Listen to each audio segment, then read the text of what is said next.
Negative campaigning can be found in most marketplaces where ideas are contested.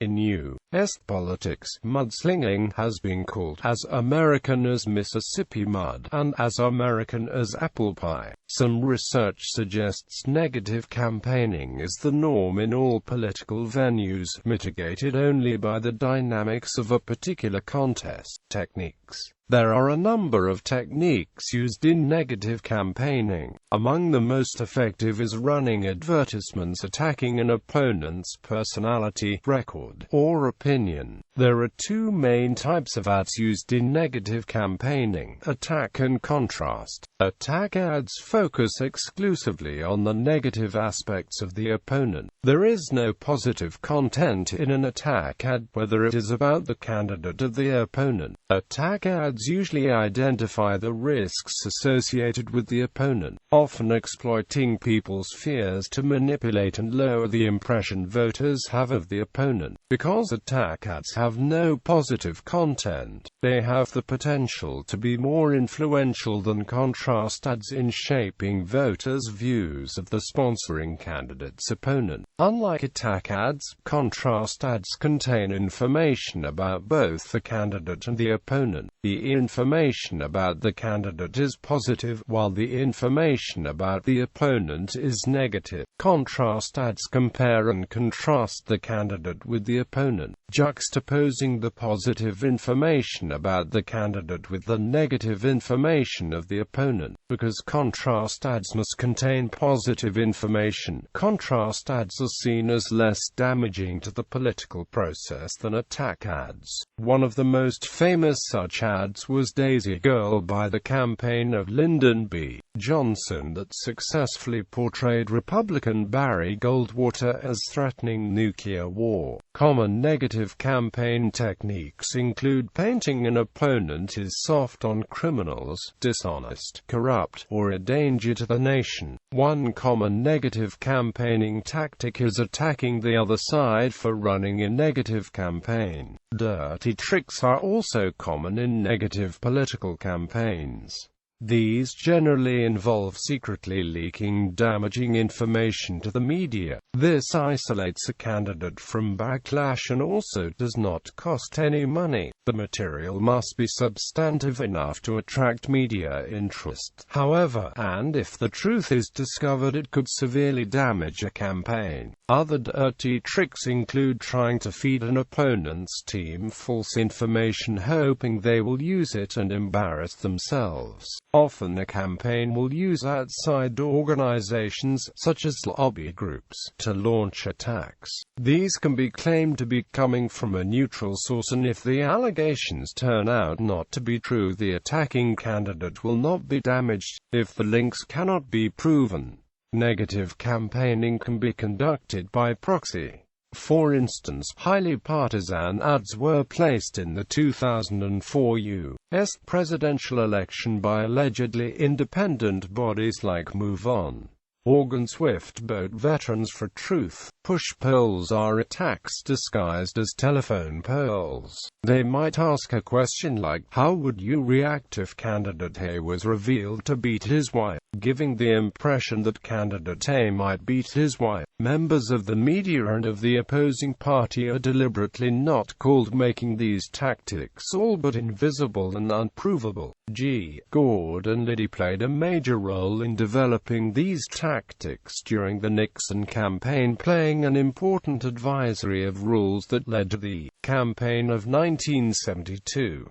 James Carville, campaign manager of Bill Clinton's 1992 election, is also a major proponent of negative tactics. Lee Atwater, best known for being an advisor to Presidents Ronald Reagan and George H.W. Bush, also pioneered many negative campaign techniques seen in political campaigns today. Advantages: Sponsors of overt negative campaigns often cite reasons to support mass communication of negative ideas. The Office of National Drug Control Policy uses negative campaigns to steer the public away from health risks. Similar negative campaigns have been used to rebut mass marketing by tobacco companies, or to discourage drunk driving. Those who conduct negative political campaigns sometimes say the public needs to know about the person he or she is voting for, even if it is bad. In other words, if a candidate's opponent is a crook or a bad person, then he or she should be able to tell the public about it. Kathy Allen, president of Campaign Connection of Seattle, suggested negative campaigning might be the proper course during political contests in the following situations: when taking on an incumbent, when being significantly outspent, when there is irrefutable information that the opponent has done something wrong, when the candidate has little name recognition.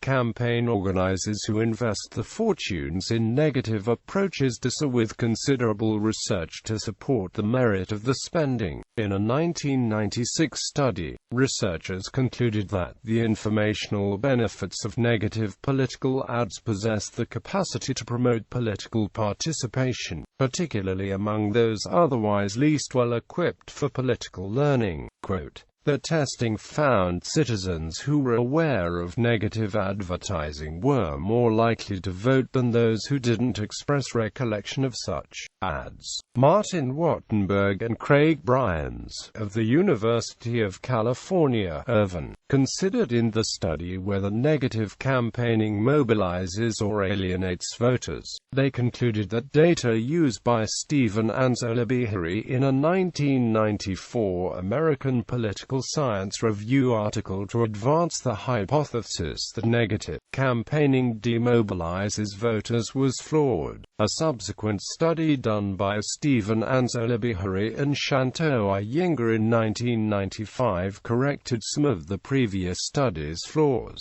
This study concluded that negative advertising suppressed voter turnout, particularly for independent voters. They speculated that campaigns tend to go negative only if the independent vote is leaning toward the opponent. In doing so, they ensure that the swing voters stay home, leaving the election up to base voters. They also found that negative ads have a greater impact on Democrats than on Republicans. According to them, base Republicans will vote no matter what, but Democrats can be influenced to either stay home and not vote at all, or to switch sides and vote for a Republican. This, combined with the effect negativity has on independents, led them to conclude that Republicans benefit more from going negative than Democrats. Other researchers have found different, more positive outcomes from negative campaigns. Rick Farmer, Ph.D., an assistant professor of political science at the University of Akron, found that negative ads are more memorable than positive ads when they reinforce a pre-existing belief and are relevant to the central issues of a marketing campaign. Researchers at the University of Georgia found the impact of negative ads increases over time, while positive ads used to counteract negative ads lack the power of negative ads. Research also suggests negative campaigning introduces controversy and raises public awareness through additional news coverage. Most recently, Kyle Matz and David P. Redlawsk in The Positive Case for Negative Campaigning show through surveys and experiments that negative campaigning provides informational benefits for voters. Without negativity, voters would not have full information about all of their choices, since no candidate will say anything bad about herself. They argue that candidates have to point out the flaws in their opponents for voters to be fully informed.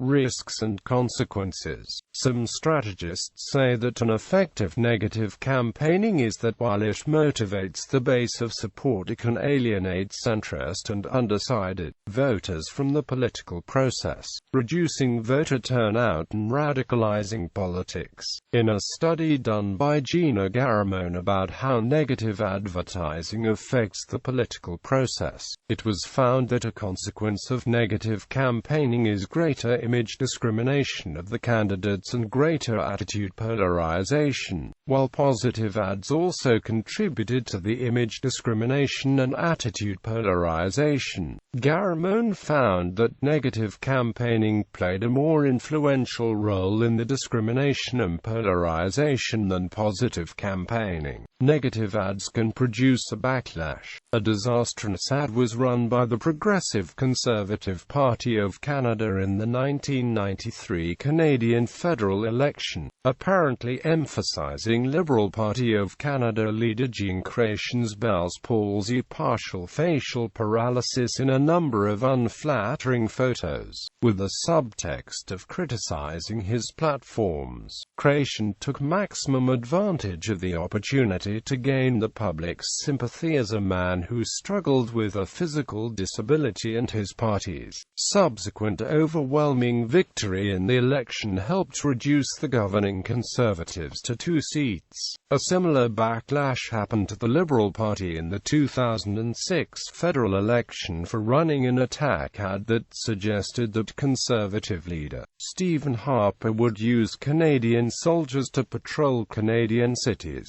and impose some kind of martial law. The ad was only available from the Liberal Party's website for a few hours prior to the release of the attack ads on television. Nevertheless, it was picked up by the media and widely criticized for its absurdity. In particular, the sentence, "We're not making this up. We're not allowed to make this stuff up." Liberal MP Keith Martin expressed his disapproval of whoever the idiot who approved that ad was. Shortly before, Liberal leader Paul Martin stated that he had personally approved them. The effect of the ads was to diminish the credibility of the party's other attack ads. It offended many Canadians, particularly those in the military, some of whom were fighting in Afghanistan at the time. More recently, in the 2008 U.S. Senate race in North Carolina, Republican incumbent Elizabeth Dole attempted an attack ad on Democratic challenger Kay Hagan, who had taken a small lead in polls, by tying her to atheists. Dole's campaign released an ad questioning Hagan's religion, and it included a voice saying, "There is no God," over a picture of Kay Hagan's face.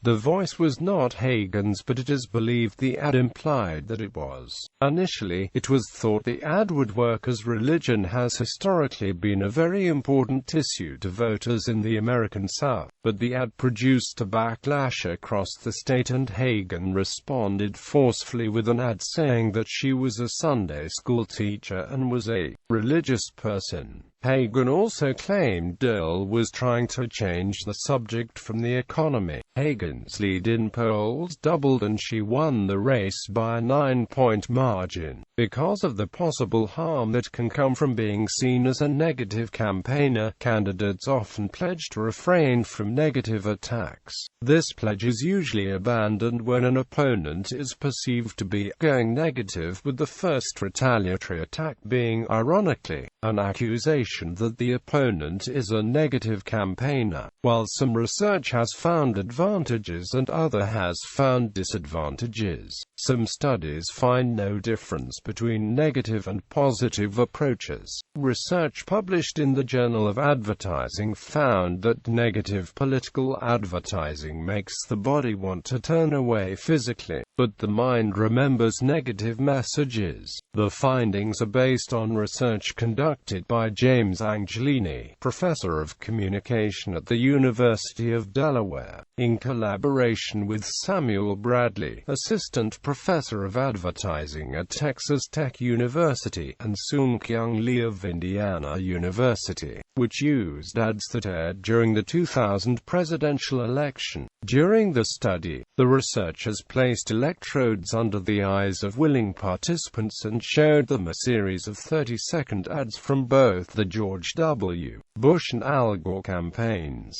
The electrodes picked up on the startle response, the automatic eye movement typically seen in response to snakes, spiders and other threats. Compared to positive and neutral messages, negative advertising prompted greater reflex reactions and a desire to move away. Controversy and regulation. Critics of negative campaigns sometimes contend that negative ads are not always used for the stated reason. In some cases, negative campaigning presents twisted or spun information under the guise of bringing hidden negatives into the light. Sometimes those who practice negative campaigning fail to realize that if the claims are not facts, they may be sued for libel. Virtually any negative campaign can be run without fear of prosecution if the campaign makes factual claims. In commercial advertising, various regulations prohibit false advertising and broadcast campaigns to promote potentially harmful activities,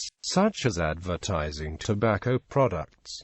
Similar regulations have at times been proposed to limit negative political campaigning. Such restrictions have been proposed to regulate political advertising on television and radio, where negative claims might not be fully explained due to time constraints, and would expand disclosure requirements in printed political advertising. In modern Western societies, however, proposed regulation of public speech is confronted by strong traditions favoring the open exchange of ideas, and by fundamental legal protections such as those of the United States Bill of Rights. Practical considerations also weigh against regulation of political speech. Using rhetorical devices such as strawman or red herring arguments, a negative campaign can insinuate an opponent holds an idea without directly accusing the opponent of favoring those ideas. Within constitutional guidelines, few regulations could lawfully control candidates' statements in public appearances, where comments are often repeated in news broadcasts. To the contrary, public figures such as politicians enjoy weaker protection against false allegations than do average citizens.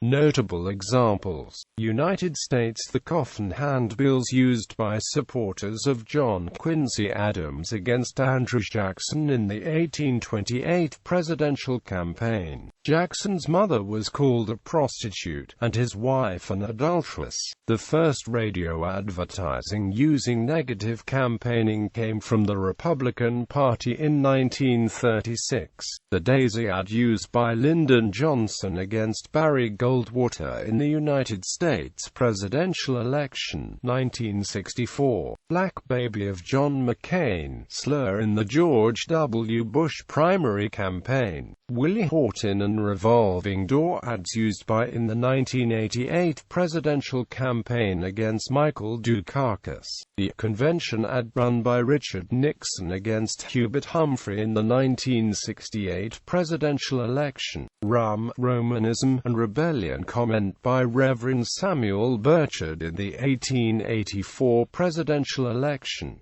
Attacks against George W. Bush's military record in the 2004 presidential election, and attacks against John Kerry's Vietnam service record by some Navy swift boat veterans of the Vietnam War. 1993, Harry and Louise ads attacking President Bill Clinton's health care reform proposals. 2005, Jerry Kilgore's pro-death penalty attack ad against his opponent, Tim Kaine, in the 2005 Virginia gubernatorial campaign. The ad, particularly its invocation of Hitler, contributed to Kilgore's defeat by Kaine. 2008, Hillary Clinton's 3 a.m. phone call ad questioning the crisis management abilities of her opponent, Barack Obama. 2008, Elizabeth Dole's ad against Democratic challenger Kay Hagan in her 2008 Senate re-election campaign, where Hagan was said to be godless. The ad backfired, as it sharply reduced support for Dole. Dole was defeated by Hagan in the election. 2014, Justin Amash was smeared as Al-Qaeda's best friend in Congress by his primary opponent Brian Ellis.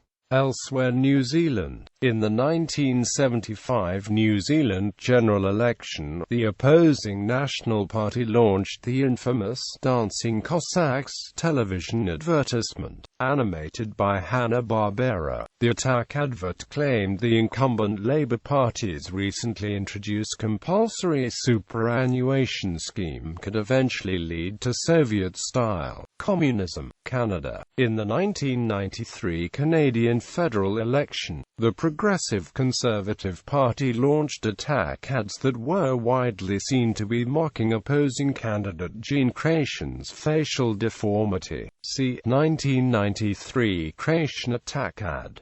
United Kingdom. During the run-up to the 1997 general election, the Conservative Party ran a campaign that stated that the Labour Party was dangerous and used posters of Labour leader Tony Blair with demon eyes on them titled New Labour, New Danger. The campaign failed as Labour won a landslide victory, ending 18 years of Conservative government. Claim in 2001 by the Conservatives that Labour policy had led to serious crimes by released prisoners, similar to Willie Horton. Mexico. In the 2006 presidential election, Felipe Calderón, president from 2006 to 2012, launched TV ads that stated his opponent, Andrés Manuel López Obrador, was a danger to Mexico. To this day, López Obrador continues blaming the negative campaign for his defeat and saying that it was part of a conspiracy that the Mexican business elite planned against him. Canada. In the 2008 Canadian federal election, the Conservative Party released an ad featuring opposition leader Stéphane Dion being defecated on by an animated puffin. Harper later apologized for the ad. In the Cruan Nantwich by-election in 2008, the Labour Party ran a personal class-based campaign against the Conservative candidate Edward Timson, calling him the Tarpaulin Top, Lord Snooty, Tory boy Timson. Labour supporters donned top hats to mock Timson, whose family own a national shoe repair and key-cutting business.